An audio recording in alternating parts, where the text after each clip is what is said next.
Sea Changes by Marta Randall. Originally published in the May 1985 issue of Isaac Asimov's science fiction magazine. Republished in a collection of the author's stories called Collected Stories.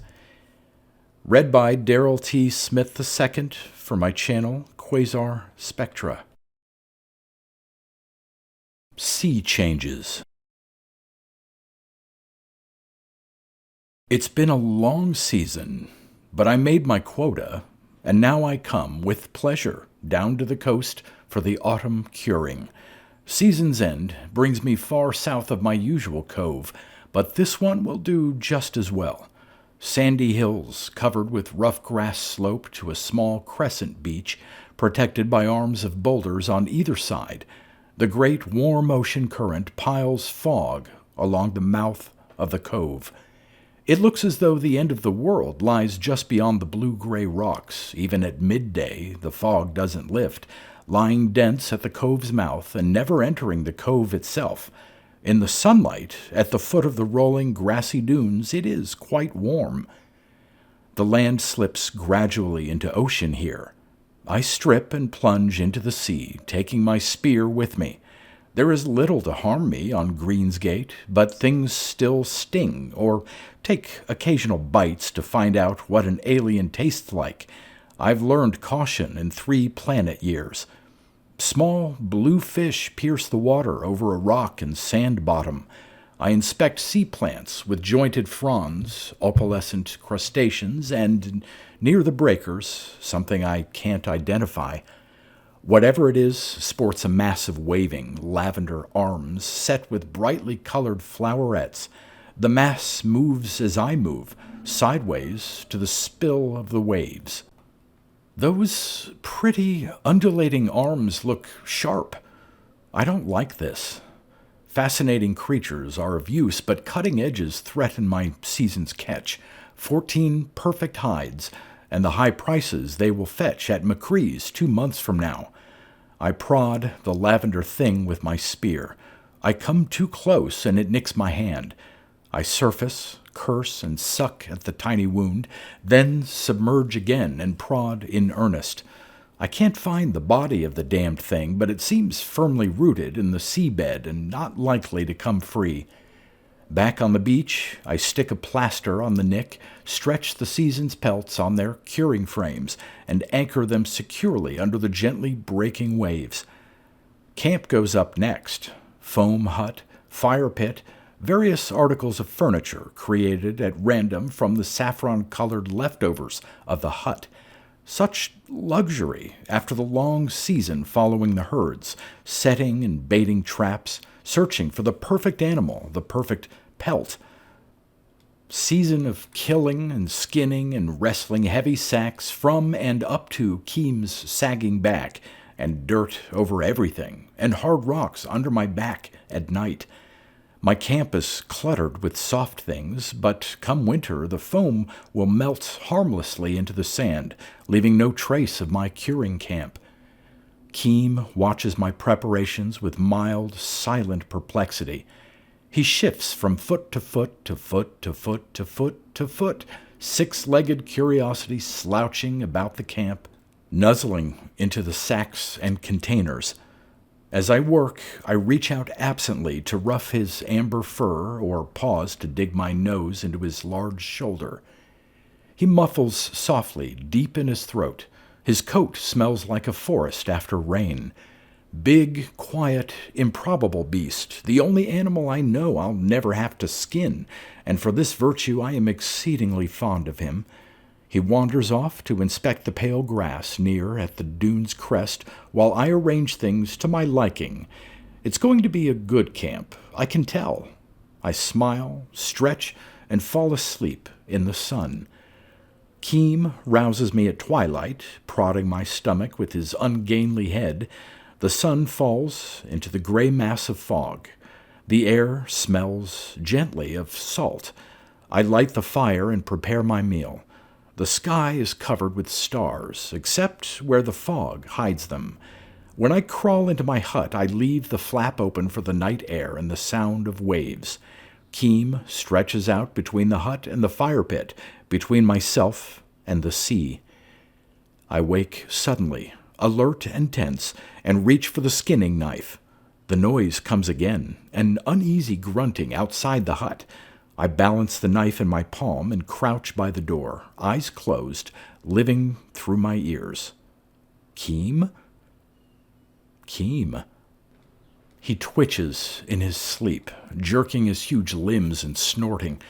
When I put my hand on his neck, he comes wide awake, thick back ridge, hairs bristling, teeth bared, eyes wild, before he recognizes me and his fear subsides.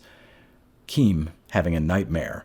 It's enough to make me laugh, but he does not take well to ridicule, and he is scared. We've worked together for 16 planet months, and he always sleeps deeply and frightens not at all. The beach is peaceful, unthreatening, and the sea calm. I croon into his big ears. Eventually he relaxes into sleep again. In the morning, nightmare apparently forgotten, Keem gallops up the dune to drink at the spring and devour grass with his usual fierce appetite. I inspect the skins and detour to check on yesterday's lavender mystery. I can't find it, though I'm sure I'm checking the right place, but the sea around my skins is clear, and I decide not to worry about it. Last year, I wasted a month fretting about what turned out to be a harmless sea skate. I won't make that mistake again. Trappers complain of the enforced idleness of a curing camp, but it's never bothered me. I putter and mend, fish, read through my cubes, ride with Keem to explore the arms of the cove, and make up tall tales to spin at McCree's over a pitcher of beer.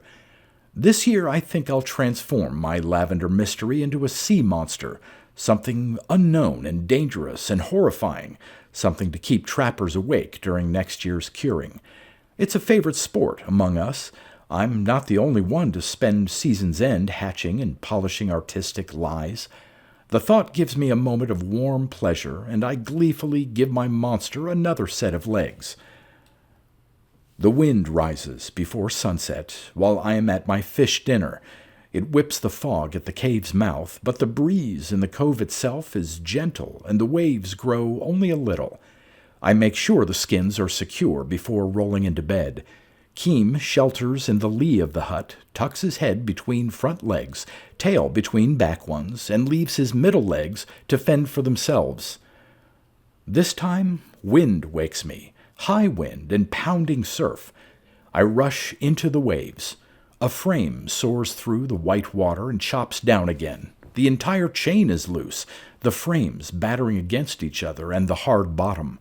Re-anchoring won't help, not in this surf. I have to get them out, all of them, but the frames fight me, slapping against thighs and breasts. My eyes sting.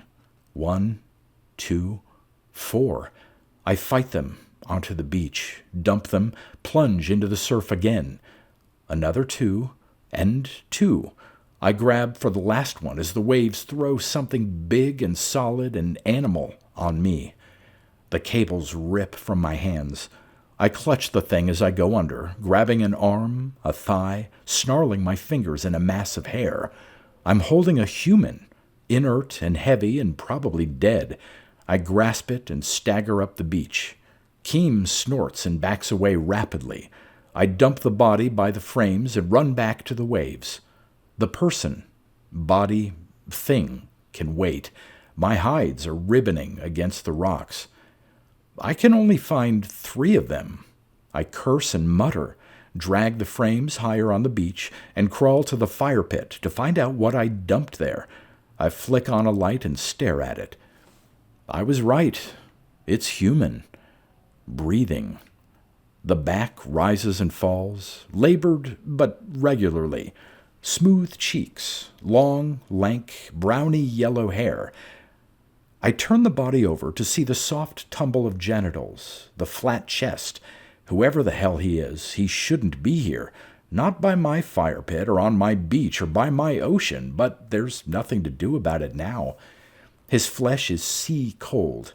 I drag him into the hut and onto the pallet, cover him with my sleeping sack, and curl exhausted on the floor. I wake at dawn. He doesn't, but he's still alive. I uncover him. I'm scratched and welted and bruised, but he looks untouched by the surf. He's not lean and tough enough to be a trapper. Perhaps they've opened Greensgate to tourists while I was out of touch. It seems unlikely. I throw the sack over him again, disgusted, and go to inspect my skins. Of the 11 hides remaining, 2 are battered beyond use, and the rest are, to one degree or another, damaged. I repair the frames, re-stretch the hides, lug them into the water, and re-anchor them, and all the time I watch the comforting fat numbers of my future credit account getting smaller and smaller. And there's nothing to be done about it. I'm licensed to kill 14 and 14 only. Even were the season not over, I could not hunt again, and I was so damned proud of my 14 perfect kills. Keem has gone up the dune and refuses to come down. I shrug and fix breakfast. The man stirs inside the hut. It's his fault. If he'd stayed wherever he belonged, I'd not have lost 3 pelts. The others wouldn't be this damaged. I slop tea into a cup and carry it into the hut. He sits, pushes hair from his face, and looks at me in puzzlement. The sleeping sack lies bunched around his hips. Here. I thrust the cup at him. Drink this. He takes the cup and wraps his hands around it. Careful, it's hot. Blank gray eyes over the cup's rim. His hands shake, and I wonder if he's feverish, but when I reach to feel his forehead, he jerks back, spilling hot tea over his chest. He yelps. I reach for the cup and towel. Life gets rather active, and I discover that he's not at all feverish and stronger than he has any right to be. The uproar brings Keem barreling down the slope. He slides his head into the hut and glares at the man with a combination of bravery and dread. The expression is irresistibly funny. I laugh, but the man huddles against the far wall and stares at Keem with horror until I shoo the animal out and mop up the tea. Keem's a protective soul, but you shouldn't be afraid of him. More blankness. I speak standard, so why doesn't he understand me? Amnesia? Either that or he's an idiot. I am, at best, a common-sense bush medic, but amnesia seems as good a label as any to hang on the man. So I hang it. Besides, amnesiac or idiot, the label lessens my anger. The things he knows or remembers, and the things he doesn't, bewilder me. Plates make sense to him, but not forks. Clothing escapes him completely, and I give up on it. He sits in the sun, bare-assed, while light pours over his smooth skin. He resists walking, and when he must, he minces, grimacing with pain. He must be hurt somewhere, but when I try to put my hands to him, to palpate his body, he bolts into the hut, dives under the sack, covers everything except his eyes, and glares at me. I can't begin to figure that one out, so I shrug in disgust and go outside. After a while, he totters after me and perches on a foam hummock, watching me with suspicion. I try to ignore him, but my curiosity is too great. I ask his name, where he comes from, about the windstorm. He listens with fascinated incomprehension. Eventually, I chatter just to cover his eerie silence. He doesn't seem to mind. Keem spends the entire day on the dunes and will not be tempted down, not even when the sun falls into the fog, and I prepare for sleep. I enter the hut to find the idiot comfortably asleep on my pallet, in my sack, and can't get him to leave. When I shout, his eyes get round and he clutches the sack to his chest. Muttering curses, I make a bed for myself on a couch outside and lie sleepless for a time, listening to his deep breathing and the susurrus of waves. I wake to find him crouched by the fire pit, the tea kettle in one hand and a cup in the other. "What are you doing?" I swing my legs off the couch. He gives me an innocent smile, holds out the kettle, and says quite clearly, Tea. Tea, indeed. So you can talk after all. Give me the kettle, and I'll make some. I hold out my hand, but it seems that tea is the limit of his vocabulary. He says it again with great satisfaction. I take the kettle and make tea. He sips cautiously while I lay fish on the grill. Then he points up the dune and says, "Keem." I rock back on my heels. "Minin," I say, tapping my chest. He rests his palm over his own chest and repeats my name. "No, listen to me. T. Keem Minen." When I point to him, he says, "Minen," again, uncertainly. "No, Keem, hut, kettle, tea, pot, fire, Minen." I point to him again, and he does a perfect imitation of my shrug before extending his empty cup. "Tea?" I fill the cup and serve breakfast, wishing I knew more about amnesia. I'll have to take him to McCree's with me after the curing, unless someone comes looking for him. That, on Greengate, would be highly unlikely, and he'll have to walk. Keem can't carry him and Hides and Camp together. I coax him to his feet and bully him into taking steps. He totters and minces and tiptoes, glaring at me through his mop of hair, while Keem watches distrustfully from the top of the dune. When I finally let the man sit, he cradles his feet in his hands and hunches over them, rocking. "Hurt?" He understands the word perfectly. First time. I go up the dune to scratch behind Keem's ears and try to talk him into coming back to camp. He nuzzles appreciatively at the scratching, but won't leave the mare's nest of grass he's made for himself by the spring. This year's camp, I think sourly, has become far too interesting. I institute constitutionals, and the man toddles along the shoreline twice a day, morning and evening. He hates it, but I don't give him much choice. I can still scare him by offering to touch his skin. Within a week he is walking well, and a few days after that he doesn't seem to mind walking at all. I am relieved, but Keem is not impressed, and still keeps his distance. It's 10 days since I dragged him from the surf. He stands with me in water, watching as I lift each frame and check the hides, testing the firmness of the cable knots and inspecting the joints on the frames. "What is it?" It's his favorite sentence. I tell him. He listens without any spark of remembrance and runs his long fingers over the skins. When I reach for the next frame, he touches my shoulder. I turn, surprised. It's the first time he's touched me willingly. "Look." The lashings on one corner of the frame are working loose. Damn, why didn't I see that? I fumble for one of the cords around my waist, but his fingers are quicker than mine. He takes a cord, binds the frame, and beams at me. He's done a good job of it. I'm not entirely pleased. "What is it?" he says again as I reel in the fish traps. I explain.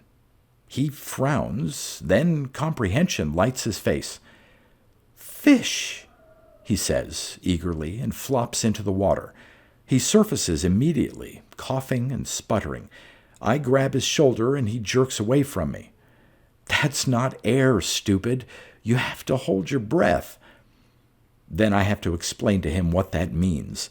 He hyperventilates gravely and is gone. I shout furiously, and Keem, from the shore, answers me with grunts. The man pops up in front of me, grinning, with a flapping fish in each hand. "Did you get those from the traps?" I demand. "Damn it, if you've broken them—" I jerk the trap cables angrily. The traps are full of fish, the openings undisturbed. It's not possible. And how the hell can he swim if he has to be told how not to breathe? I yell questions at him, waving my arms. He smiles blissfully and shrugs. Later, when I go up the dune to be grumpy in Keem's company, the animal accepts only a few pets before moving away gently, putting the spring between us. I sit by myself, hurling pebbles at the sea. A few days pass. Now, when he's not following me around asking endless questions, he lies on a couch scanning cube after cube through the reader. Novels, history, first aid, trapping and curing manuals, veterinary medicine, poetry. I ask him if he remembers how to read, and he shrugs without looking up.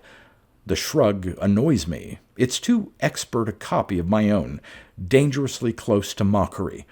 Is it fair to dislike an amnesiac? I don't know, and I don't much care either. I start spending my free time up on the dunes with Keem, who barely tolerates me. Is today the 15th day after the storm? Or the 16th? I can't clearly remember. We walk up the dune to the spring, carrying water pouches. It's hot today, sunlight pouring from a cloudless sky. He squats beside me at the spring. His skin is dark brown now, his long hair streaked with yellow-white. His beard has grown in thick and brown, although for a good 8 days he had no beard at all. The newly sprouted hair on his chest and groin is brown too. Can bodies get amnesia?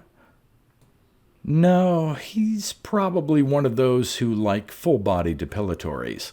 It's only a minor mystery. His eyes are still childlike, inquisitive, as he watches my hands move on the pouch. I hadn't noticed before, but he's beautiful. Well, I'm not given to noticing things like that. Child. Pretty, ignorant child.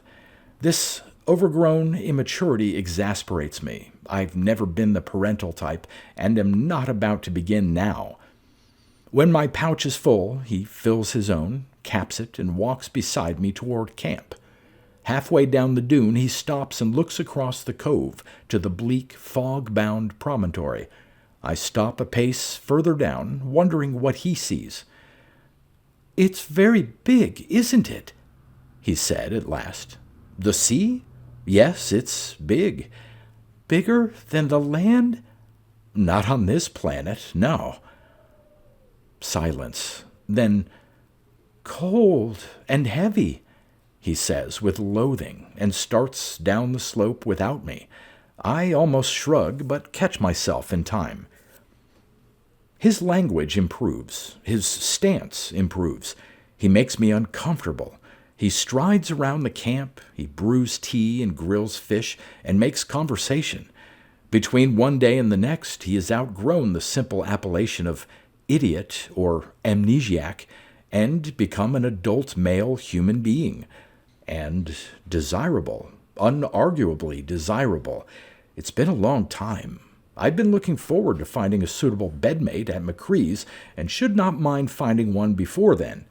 But I do mind, and it doesn't help that I don't know why. His nakedness, his attractiveness, sound notes of caution and alarm. I can't read the seasons of his eyes.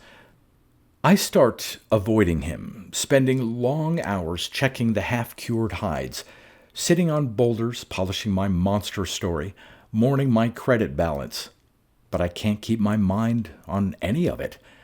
Distracted, grumpy, upset, I slouch about the beach and feel uneasy when I strip to enter the water. I would take my troubles to Keem, but Keem won't come near me now. I am not happy. When the man calls me to dinner, I go reluctantly and keep the pit between us. The stars cluster everywhere but to the northwest, where they are eaten by fog. I watch them from a couch I've dragged away from the camp, and on which I spend my nights. White stars, yellow stars, blue stars, red stars. Birth world, home world, school world, training world, trade world. The stars above are not stars I know, despite my naming of them. I name them without conviction and without desire. The man moves around my hut, sifting through the detritus of my life. I hadn't realized he was this close. I drag the couch further down the beach, almost to the high tide line. I can still hear him.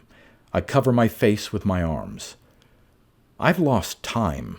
The beach doesn't tell me, or the sky, or the sea. I touch my hides and don't know if they are curing or cured or on the verge of rot. I detach the most damaged one and bring it to the beach, sit on the warm sand to prod and poke and sniff. Color? Scent? Sheen? Softness?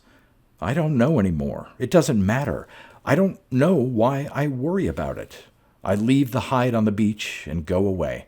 When I come back, the man has taken it into the hut and is working on it. Leave him alone. The days fall, one by one, meal to meal, sleep to waking to sleep again. He leaves food for me on the beach. I eat it while he is in the water checking the frames. Later, he works on the hide. At night, he sits in the lamplight and studies maps. I lie near the water's edge and watch him. Firelight dances over his skin, making shadows make dances. Water touches my feet, and the image flees. I clamber onto my couch and face the waves. When the dark is over, I walk up the dune to Keem. He backs away from me, retreating pace by pace until he is gone, and I sit alone in the grass. The wind blows in my face. The man stands up to his slim waist in water, pulling on lines. After a while, he emerges, radiant and dripping, with fish in each hand. How strange to want to play with fish. The sun is too hot. My head hurts. Time goes away. Minen. Maybe seabirds say it, or the waves under my hands. Minen. He wears the battered hide slung about his hips, stands by me in the water. He has a pretty face. I touch the line of skin above the hide, along his belly, smooth and warm, rough and warm, a wonderness of texture. He takes my hand and leads me to the beach. I hold him between my palms, taste the warm salt. He is gentle, careful. He moves in me like the sea, and there is something I should know about that, but it doesn't matter. It doesn't matter at all. Inside the hut it is very warm. He smiles when he sleeps. Today is smaller than yesterday. Yesterday was smaller than the day before. I don't know what this means. I walk in the foam while he fixes food. The dunes are empty. I walk in water, in the foam. He says the winds will rise soon.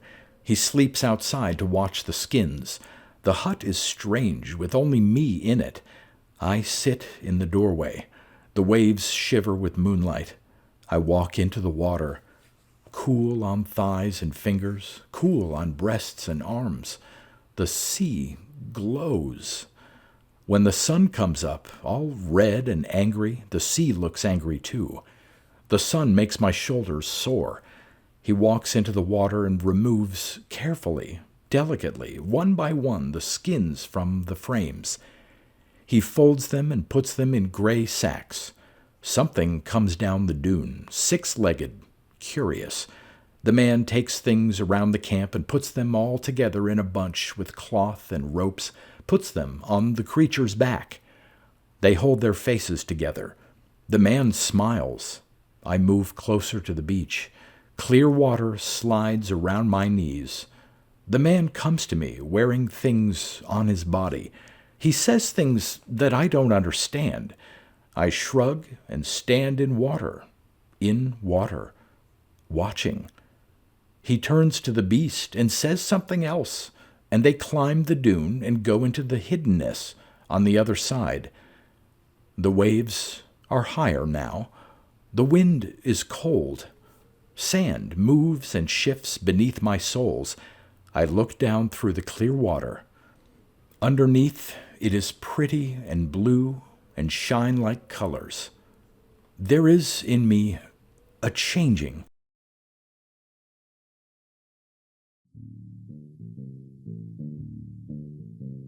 You've been listening to pre-1990s speculative fiction readings with a highlight on science fiction by Darrell T. Smith II. Please consider clicking the donation link in the description box. Thank you so much for your time and your imagination.